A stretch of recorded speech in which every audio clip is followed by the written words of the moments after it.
नमस्कार साथियों, मैं सीमा गुप्ता आज आप सभी के बीच अत्यंत ही महत्वपूर्ण विषय पर चर्चा करने वाली हूँ। और वह विषय है कि निबंध की तैयारी कैसे की जाए। साथियों, आज मैं जो भी चर्चा करने वाली हूँ, जब मैं इस परीक्षा के दौरान निबंध की तैयारी कर रही थी, उस दौरान जो भी प्रयास की लिखने का कि मैं बेहतर से बेहतर निबंध को लिखूं और कैसी शुरुआत करूं, उन तमाम रणनीति पर आज आप सभी के बीच में प्रकाश डालने वाली हूं। तो साथियों, सबसे पहले यह जाने कि जब मैं निबंध लिखने का प्रयास की, जब मैं सोची कि मैं बेहतर निबंध लिखूं ताकि अधिकतम अंक मैं प्राप्त कर सकूं, उसके क्रम में सर्वप्रथम मेरे द्वारा उन तमाम महत्वपूर्ण निबंध से संबंधित टॉपिक को सेलेक्ट किया गया कि किस किस विषय पर मुझे निबंध की तैयारी करनी होगी। ठीक। और इसके लिए मैं सबसे पहले क्या की, जितने भी प्रीवियस क्वेश्चन थे, अर्थात आईएएस के, पीसीएस के, समीक्षा अधिकारी, सहायक समीक्षा अधिकारी परीक्षा में जो भी निबंध से संबंधित प्रश्न पूछे गए थे, उसका मैं गहनता के साथ अध्ययन की, जिसके क्रम में मैं अवगत हुई कि लगभग इन तीनों परीक्षाओं में जो निबंध से संबंधित टॉपिक है, लगभग कुछ अंतर के साथ समानता के भाव रखते हैं और जो टॉपिक होते हैं इन तीनों परीक्षाओं में समान होते हैं। तो साथियों, मैं क्या की कि सबसे पहले मैं लगभग 15 वर्ष के पेपर आईएएस के जो कि निबंध से संबंधित थे, उसको मैं एक पेज पर नोट की। उसी के क्रम में मैं पीसीएस से संबंधित 15 वर्ष के प्रश्न पत्रों से संबंधित निबंध में पूछे गए प्रश्नों को नोट डाउन की और same as it is form में आरओ एग्ज़ाम से रिलेटेड जो भी निबंध थे उसको मैं सेलेक्ट की। तत्क्रम में साथियों, मैं देखी कि महत्वपूर्ण 21 टॉपिक हैं जिनका यदि हम तैयारी करें तो अवश्य ही इन 21 टॉपिक के इतर कोई क्वेश्चन नहीं पूछेगा निबंध से संबंधित। और इस प्रकार से मैं 21 निबंध के टॉपिक को सेलेक्ट की। जैसे मान लीजिए शिक्षा, पर्यावरण, नारी सशक्तिकरण, प्रदूषण आदि तमाम जो टॉपिक थे उनको मैं अध्ययन की। और उसके क्रम में मैं क्या की कि हर एक टॉपिक के लिए मैं एक विशेष रणनीति बनाई तैयारी करने के लिए, जो कि मैं आप सभी के बीच बता रही हूँ और मैं अपेक्षा भी करती हूँ कि आप भी सेम यही रणनीति अपनाएंगे। साथियों, आप सभी अवगत हैं कि मेरे द्वारा आप सभी को वे 21 टॉपिक बताए जा चुके हैं इसी यूट्यूब चैनल के माध्यम से, जिनको मैं विगत 15 वर्ष के पेपर के क्रम में तैयार की थी। और आप सभी के लिए जो मैं 21 टॉपिक लाई हूँ, वह भी विगत 15 वर्षों के परीक्षा में पूछे गए निबंध से संबंधित वे तमाम महत्वपूर्ण टॉपिक है, जो कि आगामी परीक्षा के लिए भी अत्यंत ही महत्वपूर्ण है। तो साथियों, जो मेरे द्वारा 21 टॉपिक बताया गया है, आप विश्वास के साथ उसकी अवश्य ही तैयारी करेंगे, आप अवश्य ही सफलता प्राप्त करेंगे, निराश कदापि उन टॉपिक के क्रम में नहीं होंगे। तो साथियों, फिर मैं क्या की कि एक एक टॉपिक को मैं सेलेक्ट की। जैसे मान लीजिए पर्यावरण प्रदूषण, तो मैं क्या की योजना पत्रिका को देखी पर्यावरण प्रदूषण से संबंधित में, और मैं देखी कि निबंध की शुरुआत कैसे की जाए। और जितने भी पर्यावरण प्रदूषण से संबंधित लेख थे उनका मैं शुरुआत देखती थी कि कैसे इसको शुरुआत किया गया है। शिक्षा से संबंधित टॉपिक को मैं देखी कि कैसे शुरुआत किया गया है। और साथ ही साथ पर्यावरण प्रदूषण चूँकि भूगोल का भी एक टॉपिक है, तो मैं भूगोल से संबंधित जो पुस्तक था के सिद्धार्था का, ठीक है, जो कि मैप से रिलेटेड आप सभी को मैं बताई हूँ, उसके संबंध में मैं देखी कि कहाँ पर प्रदूषण के स्तर ज़्यादा है, कहाँ पर औद्योगिक विकास के क्रम में प्रदूषण ज़्यादा हुए हैं, उन तमाम चीज़ों को मैं देखी। और तत्क्रम में साथियों, मैं 3 से 4 पेज का एक नोटबुक बनाई हर एक टॉपिक से रिलेटेड, और यह बनाई कि शुरुआत कैसे करेंगे। ठीक। और फिर उसके बाद पर्यावरण प्रदूषण से संबंधित महत्वपूर्ण कुछ पंक्तियों को भी मैं तैयार की। लगभग 10 से 12 पंक्तियों को मैं तैयार की, दो दो पंक्तियों में लेते हुए 10 से 12 पंक्तियों को तैयार की, ताकि जिस हिसाब से परीक्षा में प्रश्न पूछे जाएंगे उस हिसाब से मैं अपने पंक्तियों का प्रयोग अपने निबंध में कर सकूं। ठीक। उसके बाद मैं क्या कि विभिन्न पुस्तकों के माध्यम से, विभिन्न पत्र पत्रिकाओं के माध्यम से, विभिन्न समसामयिक पत्रिकाओं के माध्यम से जो चुनौतियाँ थी पर्यावरण प्रदूषण से संबंधित, उनको मैं पॉइंट टू पॉइंट पहले बनाई।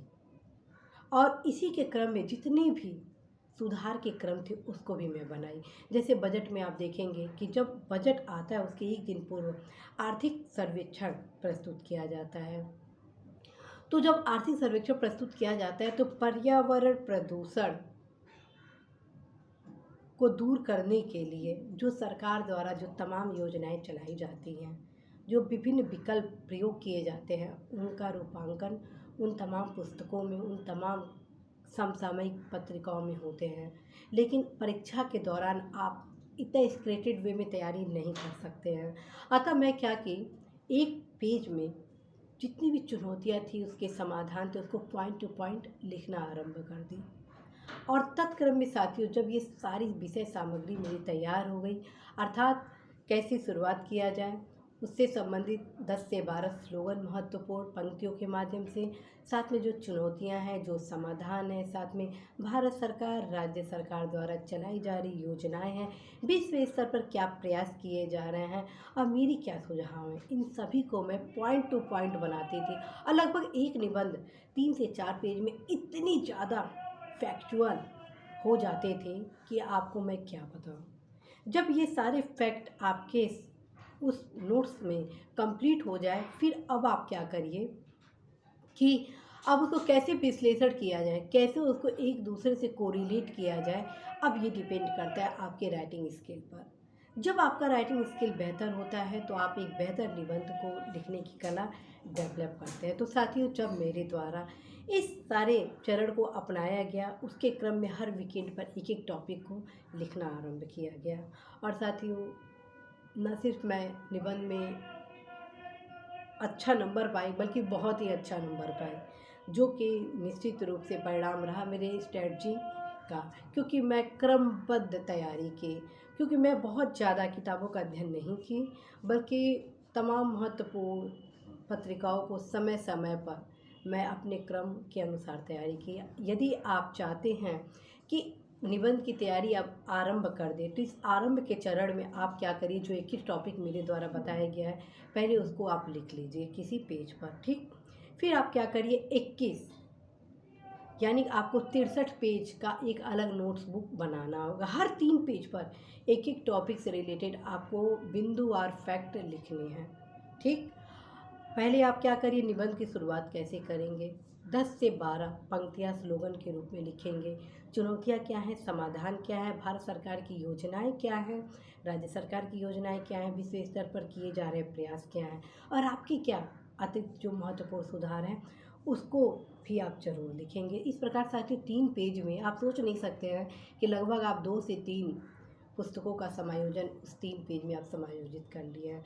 और जब एग्ज़ाम आपका बहुत ही करीब होगा तो रिवीजन करने में भी बहुत ही आसानी होगी। तो आप अवश्य ही इस प्रक्रिया को अपनाएं। यदि आप इस प्रक्रिया को अपनाते हैं तो निश्चित रूप से साथियों इससे आप बेस्ट से बेस्ट लिखेंगे। जैसा कि आप सभी अवगत हैं कि हर वीकेंड पर मेरे द्वारा महत्वपूर्ण निबंध आप सभी को इसी उद्देश्य के लिए लाया जा रहा है कि आप अवश्य ही राइटिंग स्किल का जो आर्ट है उसको डेवलप कर सके। Without writing art you can't best writing ऐसे। तो आप अवश्य ही बेस्ट से बेस्ट ऐसे लिखिए और इसके लिए ज़रूरी है कि अभी से आप एक वीकेंड पर एक निबंध जरूर लिखिए। तो साथियों मैं इस प्रकार से निबंध को आरंभ की। अब मैं बताती हूँ कि जब मैं इन तमाम निबंधों को फैक्ट के माध्यम से लिख ली तो जब भी मैं फ्री होती थी तो मैं ज़रूर सोचती थी कि इस प्रकार से अगर निबंध आए तो मैं कैसे लिखूंगी। जैसे मान लीजिए शिक्षा, और चूँकि समीक्षा अधिकारी, सहायक समीक्षा अधिकारी परीक्षा में साथियों 3 निबंध पूछे जाते हैं, और यदि तीनों निबंध की शुरुआत आप विभिन्न प्रकार से करते हैं तो निश्चित रूप से उसका जो एक इफेक्ट होता है एग्जामिनर के सामने वो एक अलग ही होता है। तो आप अवश्य ही अपने तीनों निबंध 3 प्रकार से ज़रूर लिखेंगे।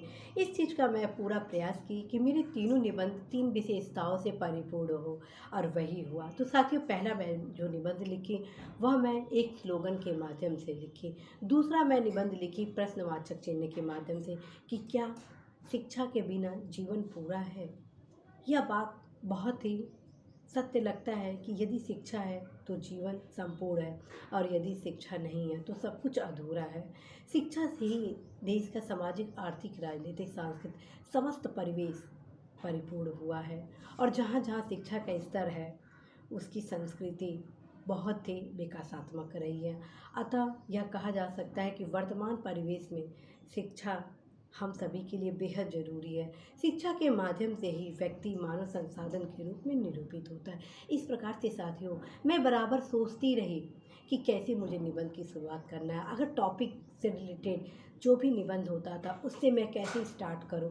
कई बार साथियों मैं यह भी प्रयास करती हूँ और आप सभी को भी सजेस्ट करती हूँ कि जिस प्रकार से निबंध पूछा जाए, आप एज इट इज़ फॉर्म में उसी लाइन से निबंध को आरंभ करेंगे। जैसे कि आप सभी को अवगत कराना है कि मैं बता चुकी हूँ, पहला निबंध मैं स्लोगन के माध्यम से आरंभ किए। दूसरा निबंध वर्तमान परिप्रेक्ष्यों के क्रम में जो निबंध था same as it is form में उस पंक्तियों को मैं लिखी। तीसरे निबंध को मैं प्रश्नवाचक चिन्ह के रूप में आरंभ की कि क्या शिक्षा हमारे लिए महत्वपूर्ण नहीं है, क्या शिक्षा के बिना जीवन पूरा है, आदि। इस प्रकार से साथियों मेरे द्वारा निबंध को लिखने का प्रयास किया गया। तो आप भी अवश्य ही सोचते रहें, क्योंकि आपके जो मानसिक स्तर होता है सोचने का, वही आपको बेहतर से बेहतर निबंध लिखने की कला को डेवलप करता है। यदि आप अभी से सोचना आरंभ करेंगे तो बेहतर से बेहतर निबंध लिखेंगे। साथियों, यदि आप अपने निबंध का स्ट्रक्चर फ्री टाइम में बराबर बनाते रहेंगे तो अवश्य ही बेहतर निबंध लिखेंगे। कोई ऐसा पुस्तक नहीं है जो आपको निबंध लिखने की कला को डेवलप करे, क्योंकि निबंध आपके व्यक्तित्व के परीक्षण के लिए पूछा जाता है। निबंध के माध्यम से यह जांच किया जाता है कि आपका व्यक्तित्व कैसा है। क्या आप शासन प्रशासन के अंग बनते हैं, तो क्या आप कल्याणकारी योजनाओं को प्रमुखता के साथ क्रियान्वयन के संबंधित अपनी भूमिका का निर्वहन कर पाते हैं अथवा नहीं कर पाते। क्या आप एक पॉजिटिव अप्रोच के माध्यम से समाज को एक नई दिशा दे पाते हैं। ये सारी जानकारियाँ साथियों निबंध के माध्यम से ही की जाती। तो आप अवश्य ही बेहतर से बेहतर निबंध लिखने के लिए जब भी फ्री हो तो अपने भीतर अपनी राइटिंग अर्थात ऐसे लिखने की कला को एक खाका जरूर बनाते रहिए कि इस टॉपिक में ये हो। और उसके लिए सबसे ज़रूरी कि आप सबसे पहले 21 जो टॉपिक मेरे द्वारा बताया गया है उसको ज़रूर ही ध्यान में रखेंगे। साथियों, आप सभी को अवगत मैं करा चुकी कि आप यदि किसी फैक्ट की तैयारी कर रहे हैं, जैसे मान लीजिए 21 टॉपिक है, तो उस टॉपिक से संबंधित फैक्ट को लिखने के लिए निश्चित रूप से आपको बुक्स की आवश्यकता होगी। अब मेरे द्वारा ऑलरेडी बताया जा चुका है कि आप निबंध से संबंधित तैयारी यदि कर रहे हैं तो आप अपने 21 टॉपिक की तैयारी योजना पत्रिका अथवा कुरुक्षेत्र पत्रिका से करेंगे। साथ में कोई भी एक सोशल इशू से रिलेटेड कोई बुक्स आप मार्केट से ले लेंगे और जो भी 21 टॉपिक है उससे रिलेटेड आप जो भी महत्वपूर्ण फैक्ट हैं उनको ज़रूर लिखेंगे। अब आप सभी के पास समस्या ये है कि वर्तमान में जो भारत सरकार राज्य सरकार द्वारा योजनाएं चलाई जा रही हैं उनकी जानकारी आप सभी तक कैसे हो पाए। तो इसकी जानकारी मैं आप सभी को यह दूंगी कि आप गूगल पे जाइए और सीधे लिखिए महिला सशक्तिकरण के लिए वर्तमान में भारत सरकार राज्य सरकार द्वारा चलाई जा रही योजना। आपको तमाम योजनाएं आपके स्क्रीन पर मौजूद होंगी। अब फिर आप जितनी भी योजनाएं हैं उनको आप अपने नोट में नोट डाउन कर लीजिए। इसी प्रकार पर्यावरण प्रदूषण से संबंधित जो भारत सरकार राज्य सरकार विश्व स्तर पर जो भी योजनाएं चलाई जा रही हैं उनको आप प्राप्त कर सकते हैं। और इसी क्रम में साथियों, आप यदि स्लोगन की तैयारी कर रहे हैं तो आप अवश्य ही गूगल के माध्यम से स्लोगन को भी प्राप्त कर सकते हैं। साथियों, मैं प्रयास करूंगी आप सभी के बीच स्लोगन लाने को, ताकि आप सभी को जो दिक्कतें हो रही हैं वह ना हो पाए। तो साथियों, इसी आशा विश्वास संदेश के साथ मैं सीमा गुप्ता इस विश्वास के साथ आप सभी को आश्वासन देती हूँ कि यदि आप इस स्ट्रेटजी को अपनाते हैं, अपने 21 निबंध की तैयारी अभी से आरंभ करते हैं, तो अवश्य ही आप सफलता को प्राप्त करेंगे। साथियों, अवश्य ही आप जितने भी निबंध हैं उसमें समसामयिक पहलुओं को जरूर शामिल करें।